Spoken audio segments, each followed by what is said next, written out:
লোক গাঞ্জা খাইয়া পাগল হয়েছিল, তার নাম ছিল পিনিক বাবু। সেই পিনিক বাবু একদিন সকালবেলা গাট্টি গুট্টি মাথায় নিয়ে হেঁটে রওনা করেছে।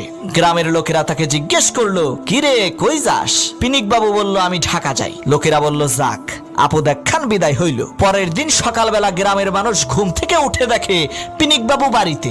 সবাই অবাক হয়ে জিজ্ঞেস করলো, কিরে বাবু, তুই না ঢাকা গেলি, তুই আবার বাড়িতে আসলি কিভাবে? সেই পিনিক বাবু কয়, ভাই হাঁটতে হাঁটতে ঢাকা যাওয়ার অর্ধেক পথ গতকালকেই শেষ করে আসছি। সন্ধ্যা হয়ে গেছিল তো তাই বাড়িতে চলে আসছি। চিন্তার কোনো কারণ নাই, আমি ব্রিজের গোড়ায় চিহ্ন দিয়ে এসেছি।